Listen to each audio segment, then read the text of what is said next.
Hey everybody, Who's Your Jedi here with another review for you. This time talking episode 5 of season 4 of Arrow called Haunted.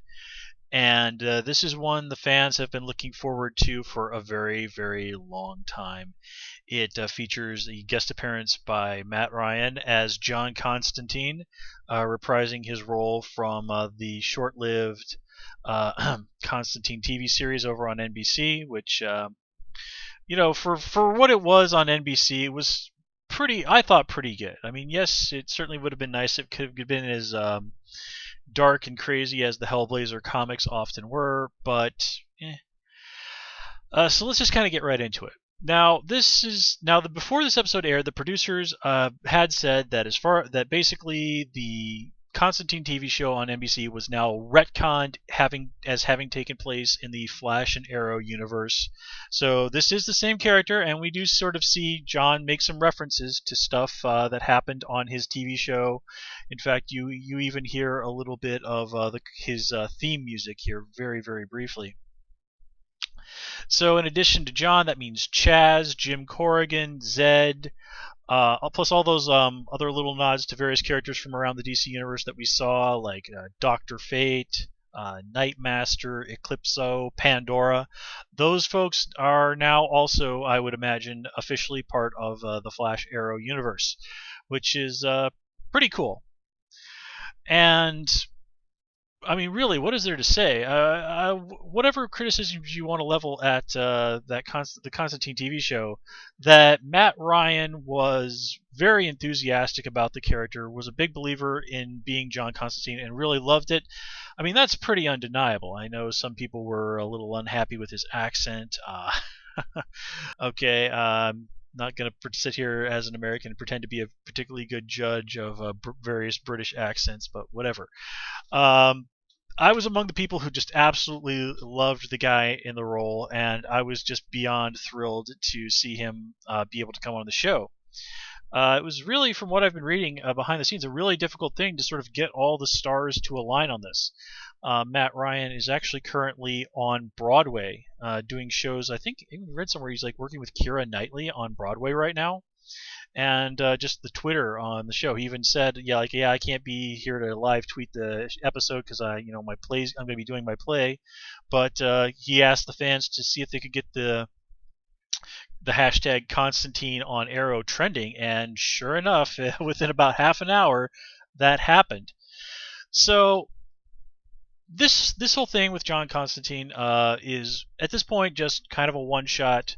Just because Stephen Amell was one of the people who was a really big supporter of the show, and once it was clear that the show got the axe, he was like saying like, hey, I want John Constantine to come on Arrow. And as I said, it was really difficult to kind of get the stars to align on this. I mean, Matt Ryan's a busy guy, but given that this has gone all over extremely well with the fans, I can't imagine that the folks behind the scenes haven't taken notice of this and are probably saying to themselves, well, it'd be pretty cool if we could get him to come back on at some point again in the future. Now, again, Matt Ryan's a busy guy. I imagine he's probably got his schedule booked for a pretty good ways into the future, but that doesn't rule out that he might be able to maybe make a brief appearance at some point in the future. I mean, they're still filming the current season. Maybe he could just sort of pencil him in to have him like be part of a phone conversation. But I think the more likely thing is that they might try and work him in as a guest star in future, in the future seasons of Arrow or The Flash. Or my personal thing is that he would be a really great addition to have in season 2 of Legends of Tomorrow. In the comics, John Constantine was basically the leader of the Justice League Dark, who were sort of a little Justice League-like team who specialized in dealing with magical threats.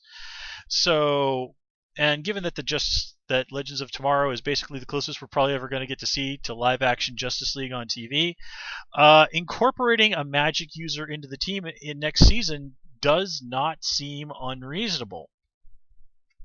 And a character like John, just sort of putting him in the same room as like the Atom, or he already now has a connection to Sarah. So yeah, just sort of putting John in the same room as folks like that his take on proper superheroes has always been pretty amusing. There's actually a really great scene from the comics where we got to see. I think it was done back in the '80s, where it was the first meeting between John Constantine and Batman, and he just sort of he actually refers to Batman as Squire for some bizarre British reason. I mean, it's absolutely hilarious. But anyway, we're kind of getting off track here. So I really do like that how they incorporated this. The idea of John turning up on Lian Yu. This really does fit in keeping with him. John is quite the accomplished world traveler, and popping up in a place like that to sort of grab some mystical artifact to keep it out of the hands of a really bad guy, that's totally in keeping with him. Now, one thing with that whole bit and I love they even had his card from the TV show, and apparently the phone number on there does still work. And given and that if you call him, he'll like say, if you're looking for Alec Holland, go look in a bloody swamp. Well, I guess that means that Alec Holland, aka Swamp Thing, is now officially part of the Arrow universe. But anyway, him turning up there, he's kind of getting smacked around by Baron Ritter, I think is the guy's name. And then he kind of does that thing with the handcuffs, which again is a nice nod to the Constantine TV show. And I have to say, the writers in this flashback scene were very smart. One, John provides a perfect explanation as to why there was that communications device from somebody communicating to someone else off the island. That way, it's like, well, again, this immediately takes the suspicion off Oliver. He is now. It really doesn't make a whole lot of sense to accuse Oliver. Now, I was a little weirded out by that scene where John gets out of the handcuffs and then grabs a gun and points it at Oliver, and Ritter is surprisingly reluctant to take any offensive action towards John. And it seems strange that he would value Oliver's life so highly. But then I stopped and thought about it for a while, and you know what? Maybe that's actually not the reason. Now, it didn't seem like Ritter recognized who John was, but given that what John tells us that Ritter is somebody who knows about magic, it's almost certain that he recognized magic when he saw it, and realized like, oh, okay, this guy can do magic too. Probably the whole getting out of handcuffs thing. That's probably not rookie mage stuff. So suddenly he's realized like, oh, hey, here's a guy who's probably a fairly formidable magic user who I know nothing about, and oh yeah, he has a gun. So, maybe I play this cautious and just sort of let him get out of here, and then just send my men after him. Let's see how well he deals with a bunch of guys with machine guns. This doesn't have to be a confrontation where I myself am at personal risk. Now that to me makes sense.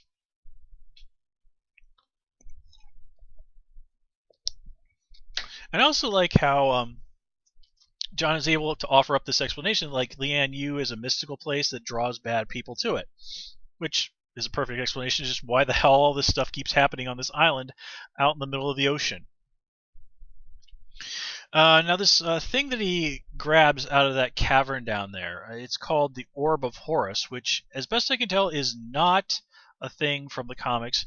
There is a doodad called the Orb of Ra, which has some reasonably good history in the DC universe. I kind of would have been sort of cool if they called it that instead, but details. And we also get to see Oliver is shown that, oh yeah, magic is a for real thing, and then John is the one that puts those Chinese characters on there. Now, the producers in Arrow had said they'd originally were going to work that into the Hong Kong story last season, but it just didn't come into place that way. And this, again, another very, very good use of the writers who are obviously setting up some stuff. And sort of improvised very well here. John tells them like, hey, when you're dealing with Baron Ritter, this string of Chinese characters, which according to people on the internet who understand Chinese, is apparently just like random Chinese characters like mouse, ginger, and stuff like this. So it doesn't actually say anything in Chinese. And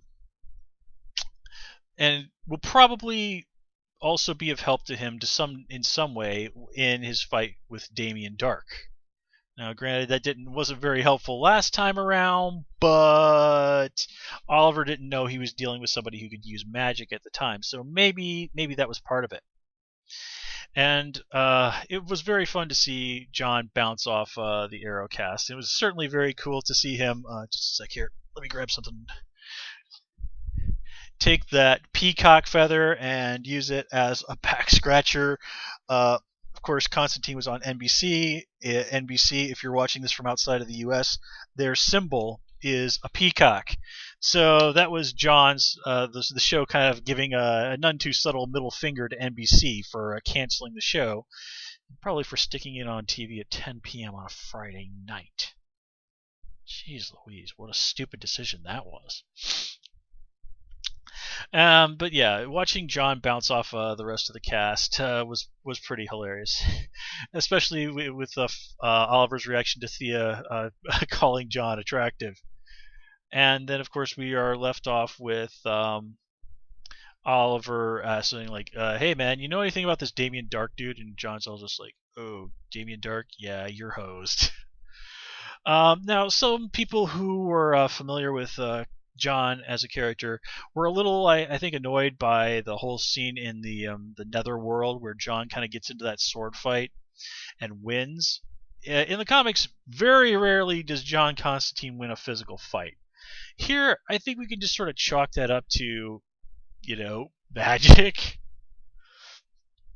Yeah, I mean, sure, if you give him a real sword, I seriously doubt that regular John Constantine is a terribly competent swordsman, but again, magic. And that whole thing with him using the lighter and guiding them through the labyrinth, I mean, that's classic John. And even when we get to see Sarah briefly held by whatever powers were holding her into the Lazarus pit, well, I mean, that does kind of go with what was said, that the people who use the Lazarus pit leave a little bit of themselves in it. Now, yes, this was all sort of supposed to be metaphorical and whatnot. That wasn't the real Lazarus pit Nanda Parbat. But you do have to kind of wonder if maybe the souls of those people were not part of what was causing the situation. And even though we only got to get to see those hands holding on to Sarah for just a second, it was super, super creepy. So yeah, I mean that was good stuff. And oh yeah, just to kind of go back to the island for a minute. I like how at the end John said, like, hey, Oliver, you helped me out. Come on, let's go to my boat. I'll get you off this island. And Oliver's like, well, I can't. I have to save the people that are here. Well, that was kind of one of the things that was on my mind when John was first on here. Is like, well, okay, obviously John had to get to the island. He had to get off. So why wouldn't Oliver just go with John? Okay, we get a perfectly reasonable explanation. Oliver feels that it would be wrong to leave these people enslaved to this guy. Now, in all fairness to John, let me put it this way. Somebody had this, I read somewhere years ago, somebody, I think it was one of the guys who had written the Hellblazer comics. It posted what I think is probably the most accurate description ever of John Constantine as a character. And what they said was basically, if you were stabbed by a mugger in an alley and stumbled out on the street, and John Constantine saw you, he would totally call you an ambulance and make sure that you got to the hospital okay. Then he would sleep with your girlfriend while you were in the hospital. And if there's anything that better sums up John Constantine as a character than that, well, I can only think of one other, and I happened to find that while messing around on the internet the other day. And it's a quote from sort of John's thoughts in the comics. And it says, I'm the one who steps from the shadows, all trench coat and cigarette and arrogance, ready to deal with the madness. Oh, I've got it all sewn up. I can save you. If it takes the last drop of your blood, I'll drive your demons away. I'll kick them in the bollocks. As an American, I find that word very funny. And spit on them while they're down, and then I'll be gone back into the darkness, leaving only a nod and a wink and a wisecrack. I walk my path alone. Who would want to walk with me?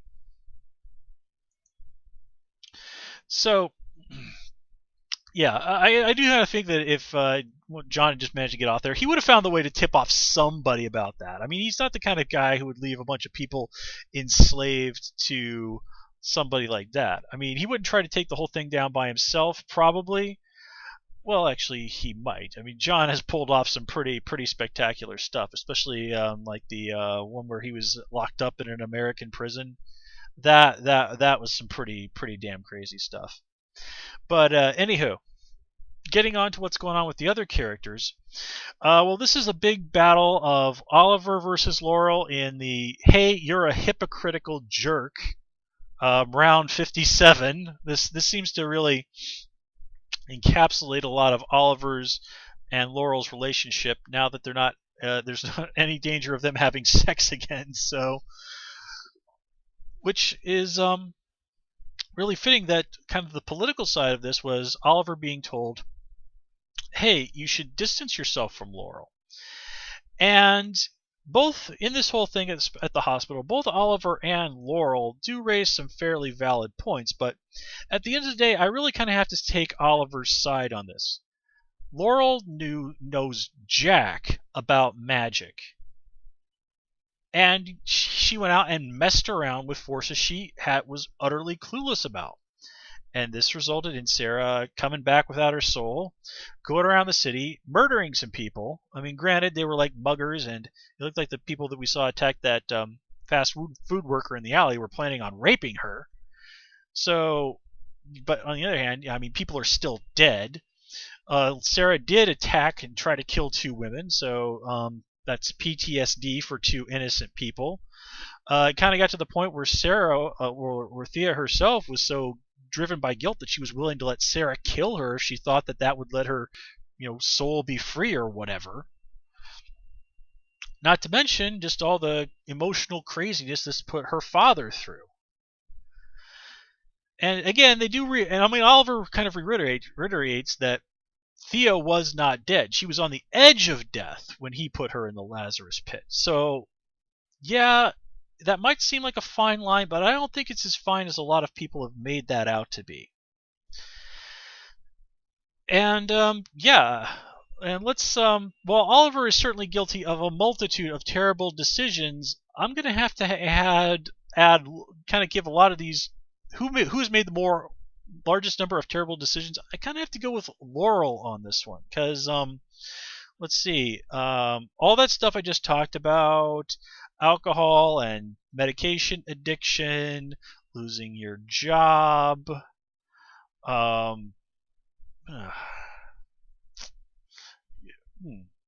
yeah. Oh, never mind the fact that you did all of this when people like. I mean, she did respect Nissa Al Ghul. She didn't big fat F you to Malcolm.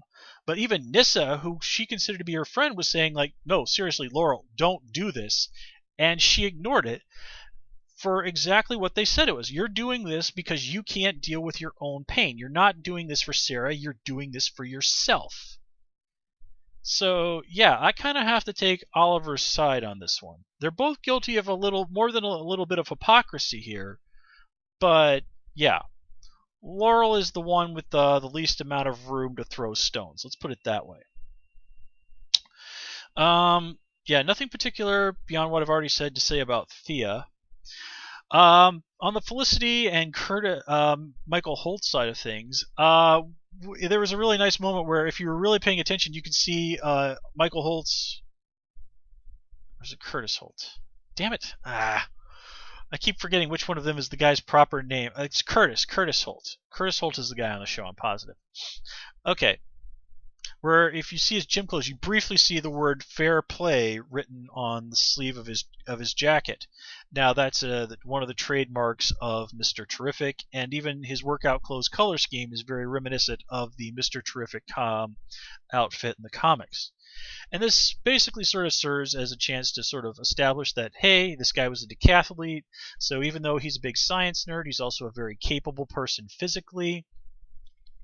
And it makes a big step down the whole getting Ray Palmer back into action thing, which is, from what I understand, going to be the big focus next episode.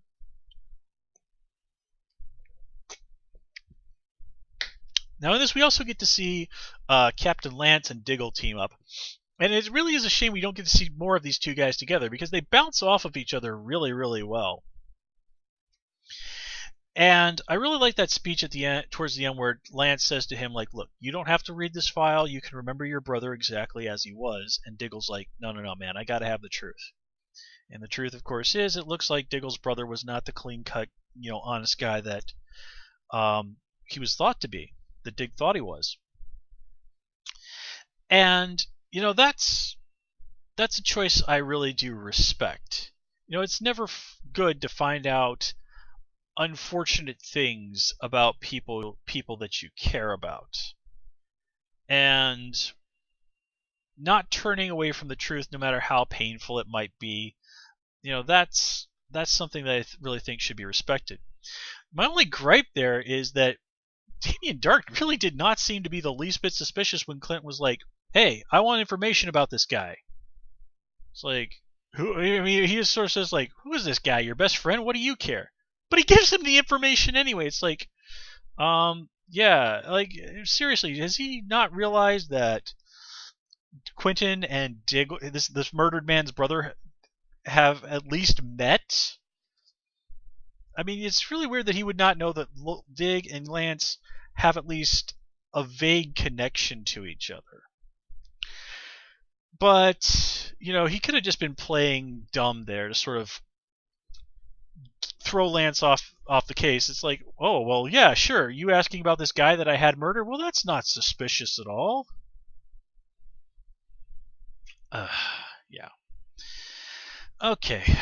Well, I think that covers everything. Although, wait, there is one more thing. One other thing I do have to say is I like that bit where Damien Dark is talking about Sarah having been brought back from this. It's like, yeah, now I have twice the number of daughters to hold over your head, Lance. It's like, oh god, you're such a dick. Okay, but yeah, that really does cover everything that I had to say this episode. Going to be very interesting to see how Sarah handles being back from the dead next episode. I have a feeling she might not be quite as grateful to Laurel as Laurel is expecting.